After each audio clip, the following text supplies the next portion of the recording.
ఆనందం అంత అంత అంత ఎంతో బాగుంటుంది. అందుకని ఈ ఎన్టీ రామారావు గారి అవార్డు అంత గ్రేట్ పర్సన్, ఆయనతో నేను 4 సినిమాలు చేసే అవకాశం నాకు లభించింది, ఆయనతో పర్సనల్ ఇంటరాక్ట్ అయ్యే లభించింది, ఆయన గొప్పతనం గురించి నాకు తెలుసుకునే అవకాశం లభించింది.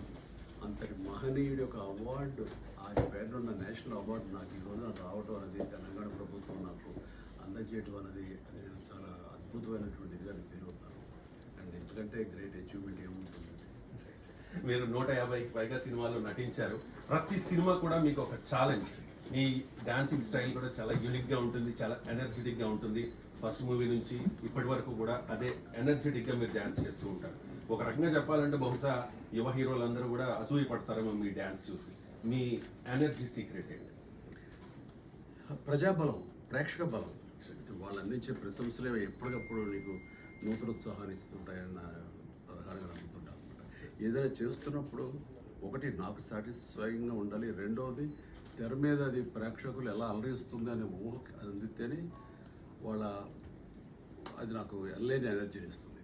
సపోజ్ ఒకప్పుడు ఎవరో అన్నారు, బావగారు బాగున్నారు, నువ్వు బంజీ జంప్ చేసావు, 200 అడుగులు ఎత్తించి దూకేవు కదా, ఆ టైం నీకు ఏమనిపించదు అంటే ఎందుకు అనిపిస్తుంది, నేను అందరిలాగే పైన చూడగానే ఇది వస్తుంది, టెన్షన్ వస్తుంది, ఆ రకమైనటువంటి చిన్న భయాందోళనలు ఉంటాయి. కానీ ఈ భయాలు కానీ ఈ కష్టాలు కానీ అధిగమించేది రేపు పొద్దున తెర మీద కనిపించినప్పుడు ప్రేక్షకులు ఎలా ప్రశంసిస్తారు అనేది ఊహకు రాగానే ఎనలేని ఎనర్జీ ఉంటుంది. అది నేను బెస్ట్ ఎగ్జాంపుల్ చెప్పగలను. అది నేను వ్యక్తిగత చవి చూశాను ఆ రోజున. సో ఏదైనా సరే వాడిచ్చే ఇవ్వబోయే ప్రశంసలే ఆనాడు నేను ఉత్తేజభరితంగా చేయడానికి కానీ ఆ కష్టం ఇష్టం తీసుకోవడానికి కానీ నాకు దోహదపడుతుంటుంది. మీరు ఎంత ఎదిగినా ఒదిగి ఉంటారు. చాలా మంది హీరోలు, యువ హీరోలు మిమ్మల్ని ఇన్స్పిరేషన్గా తీసుకుంటారు. సో యువ హీరోలకి మీరు ఇచ్చే పిలుపు ఏంటి, మీరు ఇచ్చే సందేశం ఏంటి? నేను ముఖ్యంగా నా కొడుకు కూడా నేను ఎలాంటి సలహాలు సందేశాలు ఈ విమర్శలేను. ఎందుకంటే నేను ఎట్లా బిహేవ్ చేశాను, ఎట్లా నడుచుకున్నాను చిన్నప్పటి నుంచి వాడు చూశాడు. అలాగే పరోక్షంగానో ప్రత్యక్షంగానో నేటి యువ హీరోలు కానీ ప్రతి ఒక్కరు కానీ వాళ్ళు చూస్తూనే ఉంటారు. అండ్ నేను నడుచుకునే ప్రతి నడవడికలోనూ నన్ను 100 మంది వాచ్ చేస్తున్నారు, కొన్ని వేలాది మంది నన్ను స్ఫూర్తిగా తీసుకుంటున్నారు, నన్ను ఫాలో అవుతారు. నేను ఎప్పుడూ అది ఆ ఎరుకతోటి, ఆ జాగ్రత్తతోటి, ఆ అవేర్నెస్ తోటి మా ప్రతి స్టెప్ని వేసుకుంటూ వస్తాను. కాబట్టి that it self is a message to the youngsters. మీరు సాధారణ వ్యక్తిగా కెరీర్ స్టార్ట్ చేసి ఇంత అంటే ఎవరెస్ట్ శిఖరం అంతా ఖ్యాతిని గడించారు. మీరు సామాజిక సేవా కార్యక్రమాలు కూడా చేస్తారు. చిరంజీవి చారిటబుల్ ట్రస్ట్ స్థాపించారు, అలాగే ఐ బ్యాంక్, బ్లడ్ బ్యాంక్ కూడా స్థాపించారు. కరోనా టైంలో ఆక్సిజన్ బ్యాంక్ కూడా స్థాపించి వేల మందికి ప్రాణదాతలు అయ్యారు మీరు.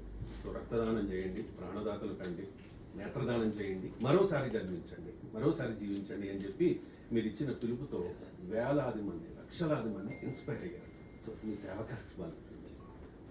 సేవా కార్యక్రమాలు అనేది ఏ ప్రజలైతే నేను ఇంత వాణి చేశారో అది మాట వరుసకి నేను తీర్చుకోలేని రుణం, మీ రుణం తీర్చుకోలేనంటే మనం సభలో మాట్లాడుతుంటాం. అది మాటల వరకే, దాన్ని ప్రత్యక్షంగా మనం కార్యరూపం ఎందుకు చూపించకూడదు? చూపించాలంటే ఏం చేయాలి? తిరిగి వాళ్ళకి ఎంతో కొంత వాళ్ళు మనకి ఇచ్చిందంటే కొంత వాళ్ళకి తిరిగి సేవా రూపంలో ఇవ్వగలగాలి. ఇవ్వాలంటే నాకు ఆ రోజున దీని ఆవశ్యకత తెలిసి, బ్లడ్ యొక్క ఆవశ్యకత తెలిసి ఎంతోమంది ప్రాణాలు కోల్పోతున్నారు. ఇది మన గర్భస్రావం అయ్యి డెలివరీ టైంలో కానివ్వండి, తలసేమియా వ్యాధి వచ్చి కానివ్వండి, క్యాన్సర్ పేషెంట్స్ కానివ్వండి, యాక్సిడెంట్స్ అయినప్పుడు మిగతా మరణాలు కానీ ఇవన్నీ ఎక్కువ అవుతున్నప్పుడు బ్లడ్ కొరత వల్ల ప్రాణాలు పోతున్నాయి అంటే ఇంతమంది ప్రజలు ఉండి వీళ్ళని మోటివేట్ చేయక వాళ్ళు ముందుకు రాక బ్లడ్ ఇవ్వట్లేదే తప్ప బ్లడ్ లేక కాదు మనకి. అండ్ మరో మనిషికి ఇవ్వాల్సింది రక్తం, అది ఏ ల్యాబుల్లోనూ ఏ ఫార్మసీలోనూ దొరకలేదు. కాబట్టి అదే మోటివేట్ చేయాలి. నాకు ఇంతమంది ఫ్యాన్స్ ఉన్నారు. ఆ ఫ్యాన్స్ సినిమాల వరకు, థియేటర్ల వరకు, కేకలు కేరింతల వరకు కాకుండా వాళ్ళు మోటివేట్ చేయాలన్న ఆ 25 years బ్యాక్ నాకు వచ్చిన థాట్కి ఈ రోజు నాకు ప్రత్యక్ష రూపం. అందుకని దీని తర్వాత నేను దీంతో ఆగిపోవడం నాకు ఇష్టం లేదు. ఎందుకంటే నాకు ప్రొఫెషనల్గా నేను కొనసాగే అవకాశం నాకు ఇవ్వకపోయి ఉంటే కనుక నేను సేవా కార్యక్రమాలు ఆపేసేవాడేమో. ఇంకా నాకు పనిచేసే అవకాశం కానీ, దాన్ని ప్రజలు ఆదరించడం కానీ, దాని విజయాలు నాకు ఇవ్వటం కానీ మనం చవి చూస్తున్నాం. సో అవన్నీ ఉన్నప్పుడు నేను ఇంకొంచెం ప్రముఖంగా ఇంకొంచెం దీని గురించి ఎక్స్పాండ్ చేయడం దిశగా ఫ్యూచర్లో నేను పూర్ పీపుల్కి ఎడ్యుకేషన్ కూడా ఎలా ఇవ్వగలగాలి, వాళ్ళకి ఇవ్వగలిగితే ఒక వ్యక్తి ఒక కుటుంబంలో విద్యావంతుడైతే ఆ కుటుంబం బాగుపడుతుంది. అది గుర్తెరిగి నేను ఆ దిశగా ఆలోచిస్తాను. దానికి యాక్టర్ సూర్య మీకు అందరు తెలుసు. సూర్య ఇప్పుడు వాళ్ళు తమిళనాడులో కూడా అంటుంటారు అనమాట, నాకు ఆధారమని నేను ఈ రకమైనటువంటి ఎడ్యుకేషన్ ట్రస్ట్ పెట్టడానికి నాకు ఇన్స్పిరేషన్ చిరంజీవి అని ఆయన చెబుతూ ఉంటాడు. ఎన్నోసార్లు చెప్తుంటాడు, కలిసి ఈ ప్రత్యక్షంగా కూడా చెప్తుంటాడు.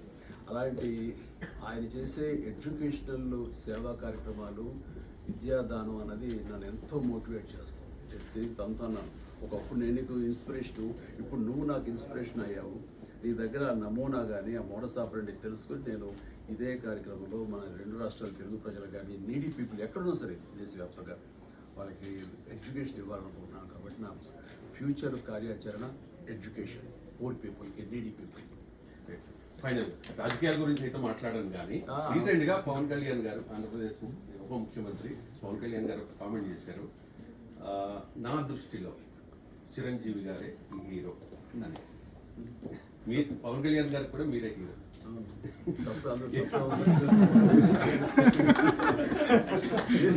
వేరే స్టేట్మెంట్ లేదు, కరెక్ట్ అది. కాదనలేవు కదా. Okay sir, thank you so much sir. Thank you. All the